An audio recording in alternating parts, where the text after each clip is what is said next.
Un cordial saludo a todos los asistentes a este evento, en particular a la Federación Colombiana de Asociaciones de Ginecología y Obstetricia FECOLSOC y a su presidente, el doctor Carlos Buitrago, por la invitación a participar en este simposio. Me han solicitado que hablemos en un tiempo relativamente breve sobre los aspectos que existen actualmente o la tendencia moderna con respecto a la tamización de cáncer de cuello uterino. Vamos a intentar en un corto espacio de tiempo, repito, viajar en este tiempo con el objeto de poder revisar diferentes pruebas que se han utilizado en la antigüedad, en la actualidad, y qué hay para el futuro con respecto a la tamización en cáncer de cuello uterino, que nos vamos a apuntalar para poder disminuir el impacto en salud pública que tiene una enfermedad tan sensible como el cáncer cervical.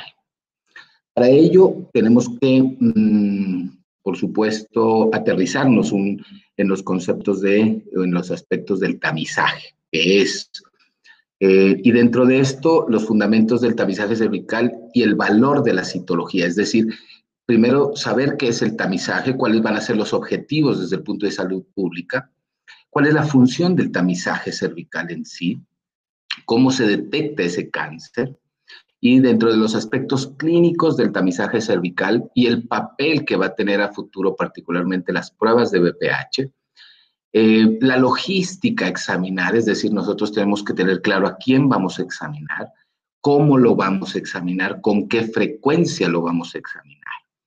Y finalmente, entender que el futuro del tamizaje puede estar dependiendo no solamente de algún aspecto en particular, sino probablemente de la conjugación y el aporte que diferentes pruebas nos puedan dar. El cáncer de cuello uterino se antoja como una enfermedad apropiada para la detección por estas 5 características. Primero, porque la neoplasia intracervical progresa desde etapas de NIC2 y NIC3 hasta el cáncer invasor, es decir, nos genera un margen donde la podemos identificar. Sabemos ya que las neoplasias intracervicales grado 1 regresan solas sin ningún tipo de tratamiento en su gran mayoría. Que históricamente alrededor de 1/3 de las neoplasias intracervicales son las que van a evolucionar un cáncer si no se tratan. El control de tamizaje actual detecta pequeñas lesiones y en etapas muy tempranas, lo que evita la progresión a etapas avanzadas de displasias o ya la aparición de cáncer y nos permite en esos lapsos de tiempo poder tratar y curar a las pacientes. Y porque el tratamiento clínico de los estadios 2 y 3 evitan indefectiblemente la evolución a cánceres ya en desarrollo. Cuando nosotros entendemos y queremos abordar los aspectos del tamizaje, indefectiblemente nos tenemos que remontar a las bases. Y las bases es el conocimiento de la anatomía, porque todos los programas de tamizaje y las pruebas de tamizaje actualmente se centran en la obtención de muestras de este sitio anatómico. Y nos sigue ocurriendo que la falta de experticia y conocimiento nos llevan a la remisión o al diagnóstico de falsos positivos por el desconocimiento, repito, de la anatomía. Entonces, en alarma nos mandan pacientes con pólipos cervicales, con ectropiones, con miomas abortados, en fin. Entonces, entender que la base anatómica sigue siendo el papel fundamental. Segundo, que existe, lastimosamente, sigue existiendo confusión entre médicos, patólogos, citólogos, en cuanto a la terminología que utilizamos desde la descripción de la citología exfoliativa, incluso a las descripciones de patología. Y esta confusión la venimos arrastrando desde hace más de 70 años, o tal vez 70 años, desde que se describió por primera vez la citología por Papanicolau. Aquí vemos, y he intentado resumirles las diferentes clasificaciones, por ejemplo, desde el punto de vista patológico, la primera que describió la Organización Mundial de la Salud, que habló de displasias, posteriormente la clasificación de Richard, que ya nos habló de neoplasia intracervical o NIC, grado 1, 2 o 3, y el consenso de Bethesda, donde ya nos agrupó, de acuerdo al comportamiento que ya conocemos del virus del papiloma humano en esta enfermedad, en lesiones de bajo y alto grado. Entonces, intentamos a través de estas siguientes diapositivas resolver algunos interrogantes. Es decir, ¿cuáles son los métodos modernos en el diagnóstico de precáncer o displasias y el cáncer cervical? Vamos a ver cómo, durante casi 70 años, como lo mencionaba anteriormente, los métodos de diagnóstico y cáncer de cuello uterino y precáncer han dependido de manera casi que exclusiva de la citología. Vamos a ver cómo en los últimos 10 y 15 años la incursión de las pruebas de virus del papiloma humano solas o en combinación con la citología se han convertido en una técnica de diagnóstico bastante importante. Entendemos que la prueba de PPH está reemplazando lentamente a la citología, pero eso es absolutamente cierto, algo que vamos a intentar responder. El valor y el lugar de los biomarcadores en el tamizaje y en el diagnóstico. Definitivamente no nos podemos quedar solamente en pruebas que nos ayuden en el diagnóstico.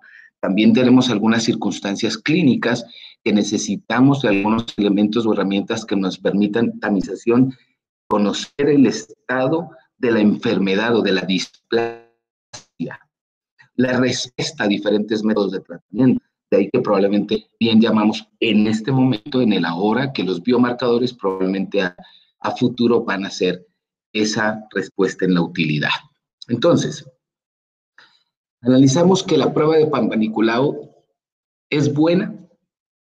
En esta publicación del año 89 del JAMA se describió a la citología como el triunfo y la estrategia. Ella tiene algunas características importantes y por eso sigue siendo todavía relevante en algunos aspectos, en algunos algoritmos, como lo vamos a ver. Tiene una excelente especificidad como prueba única, cerca del 95%. Lastimosamente, su talón de Aquiles está en la sensibilidad, que está alrededor del 50 al 70%. Encontramos que existe en ella variabilidad en relación al muestreo y hay errores en la lectura. Es una prueba que debe ser repetida con alta frecuencia, lo que nos está generando problemas en cumplimientos. La especificidad acumulada está por debajo del 85% y aproximadamente el 6% de los frotis adecuados son anormales en cada ronda de detección. Y lastimosamente la prueba de la citología no es no nos sirve como pronóstico de las pacientes. Diferentes estudios han demostrado que la prueba de Papa Nicolau tiene una sensibilidad entre un 50 al 80%, incluso algunos estudios han mostrado valores de sensibilidad mucho menores. ¿Y dónde están esas fuentes de error de la citología?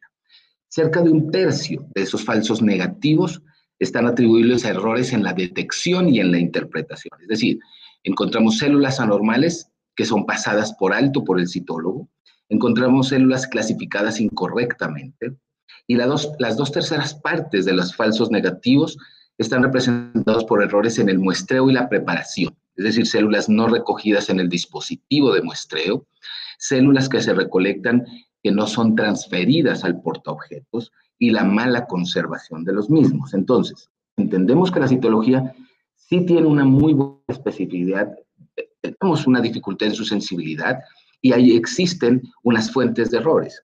De tal suerte que nace entonces la citología de base líquida y la pregunta que nos hicimos fue, ¿es esta una mejora? Esta tecnología reciente de citología basada en líquidos puede proporcionarnos la respuesta a esa baja sensibilidad que veníamos acarreando.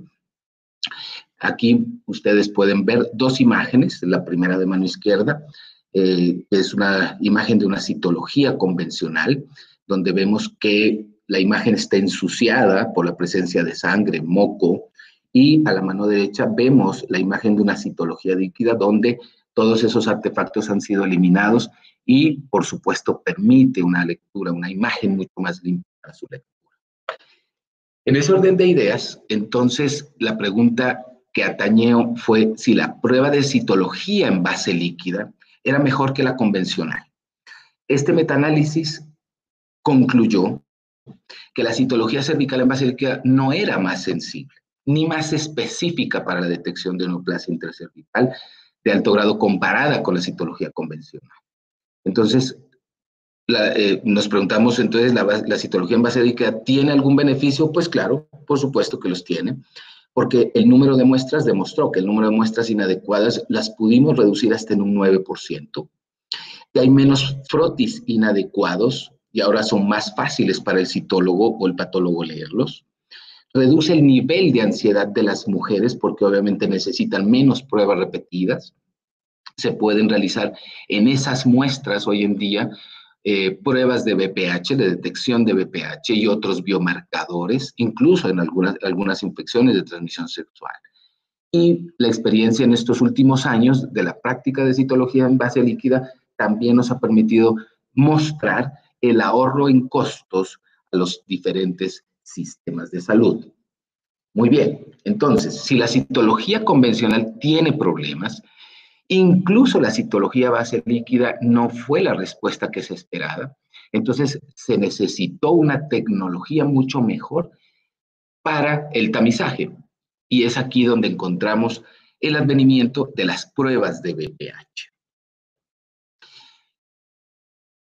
¿Cómo podemos mejorar el tamizaje a través de esto? Como ya conocemos particularmente la historia natural y el papel que desempeña el virus del papiloma humano en la génesis del cáncer cervical, podemos concluir que para la detección de cáncer cervical, la prueba de BPH debemos realizarla como en la etapa de prevención secundaria, donde es posible detectar, en el principio, etapas preclínicas o premalignas del cáncer. Concluimos entonces, como me preguntaban en la organización de la charla, que cuáles eran los métodos modernos. Pues podemos concluir, entre comillas, modernos, que tenemos entonces a la mano el tamizaje primario con citología en base líquida, la prueba de BPH o la combinación de estas dos, que es lo que en algunos estamentos han denominado como el cotest. La pregunta que nos hicimos entonces con el advenimiento, repito, de la prueba de BPH era si esta era más sensible que la citología, porque volvemos a acarrear que el problema de la citología era su sensibilidad. Todos estos estudios demostraron y confirmaron que efectivamente el BPH es más sensible que la citología para detectar cáncer cervical. En este resumen de 16 ensayos clínicos controlados, mostraron con gran prioridad que las pruebas de BPH sobre la citología en términos de sensibilidad era mucho menor. Al igual que algunos estudios, se observó que la especificidad de la citología, como vemos aquí, era 5% mayor que la prueba de BPH. Este sí que es un hallazgo importante porque es lo que ha mantenido, por supuesto, a la citología con la vigencia y la utilidad en los procesos de tamización, como en algunos algoritmos al final los vamos a ver. Entonces, ¿cuál es el valor clínico final de la prueba de ADN BPH? Las ventajas de esta prueba frente a la citología las podemos resumir en que es más sensible, por supuesto, que la citología, que nos permite realizar exámenes de detección con mucha menos frecuencia. Si yo tengo una paciente que tiene un comportamiento sexual estable, una pareja estable, tiene una prueba de BPH negativa, pues probablemente ya no tengo que estarla tamizando cada año, cada 3 años, sino seguramente cada 5 años, según el protocolo lo está marcando. Esta prueba es mucho más reproducible que la citología y reduce la variabilidad entre laboratorios o entre los mismos laboratorios. Ha demostrado permitir identificar mujeres en riesgo de desarrollar el NIC3 o cáncer. Y es una tecnología que permite pruebas centralizadas y sirve para ser aplicada a grandes poblaciones. De tal suerte que el valor clínico de la prueba de ADN BPH está claramente demostrado.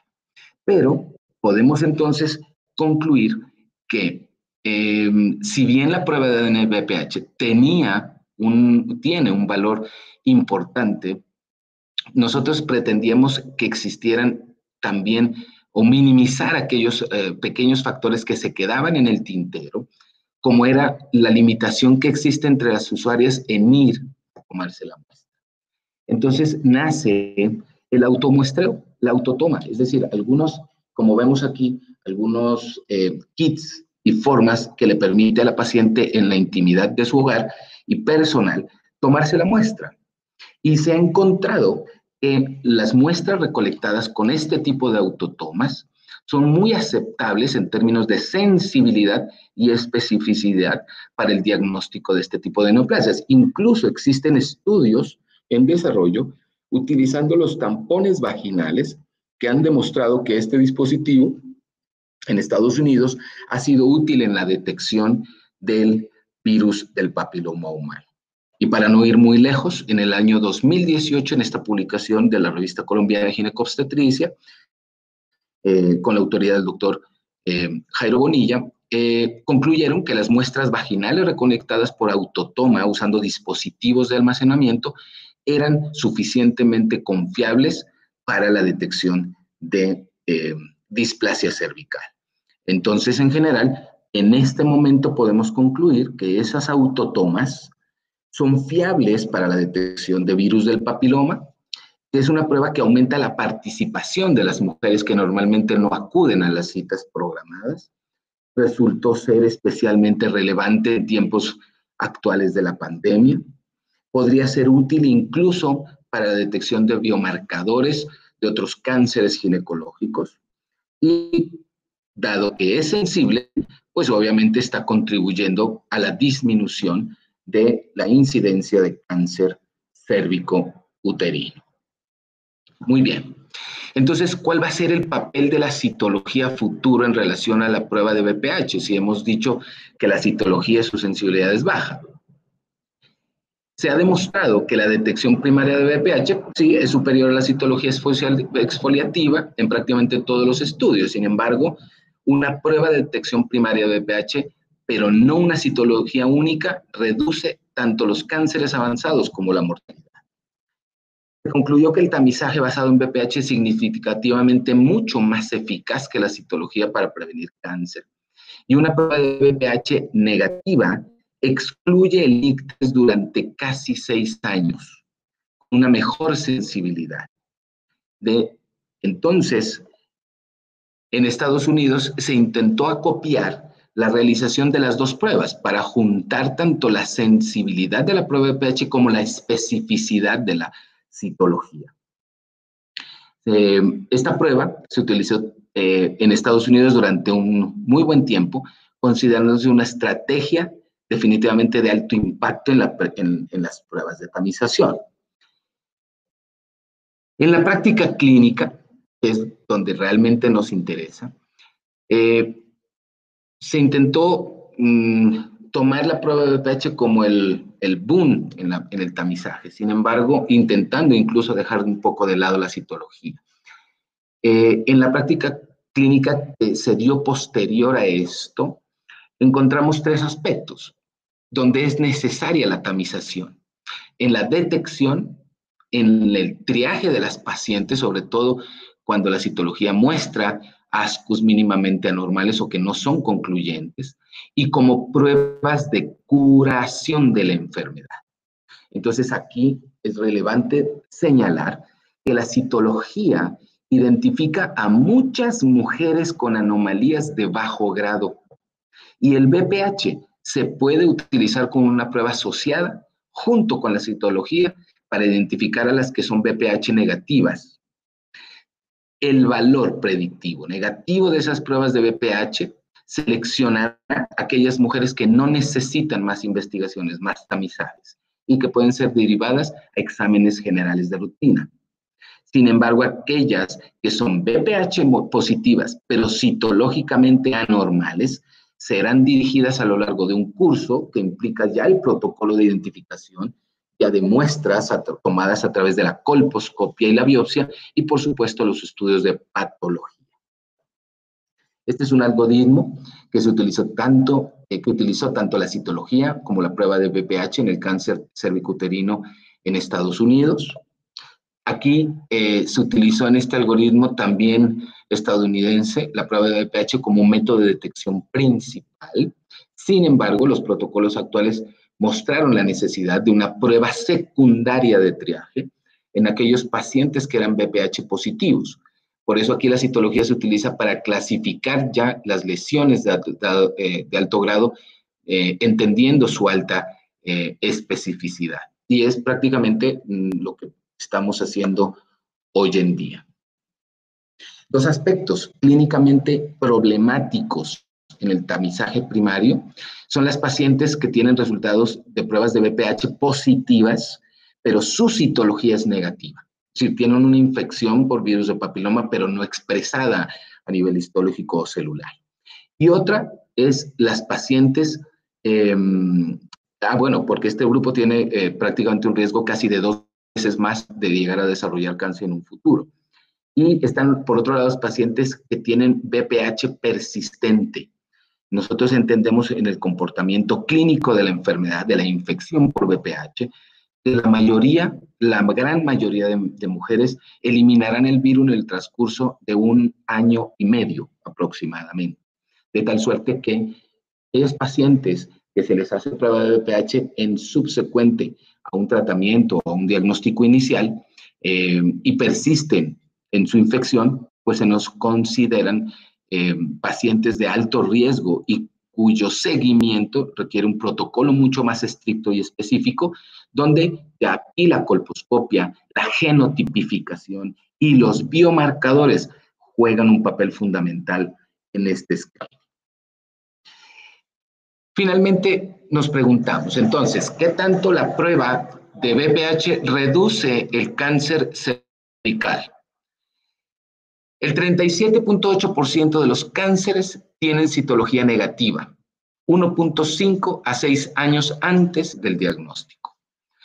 El 70% de estos, es decir, el 27% de todos los cánceres, podrían detectarse mediante una prueba de BPH. Sin embargo, el BPH pasará por alto algunos cánceres que actualmente se previenen mediante la citología. Por lo tanto, concluiremos que el 24% de los cánceres se pueden prevenir mediante la aplicación de la prueba del BPH. Y por último, el papel de los biomarcadores en relación a la infección por virus. En la actualidad se han desarrollado marcadores de infección para determinar la persistencia y también la progresión. El gráfico aquí nos muestra la prevalencia de la infección por VPH, siendo más alta en mujeres antes de los 30 años, por eso es que la prueba se aplica después de los 30 años, donde es más frecuente que sea su transitoriedad, es que se elimine de forma más espontánea.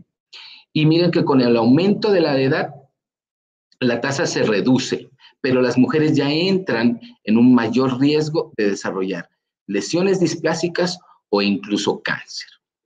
Entonces es aquí donde los marcadores o biomarcadores de persistencia nos van a permitir clasificar y tratar específicamente estas pacientes. También vamos a poder evaluar la progresión de las lesiones del cáncer.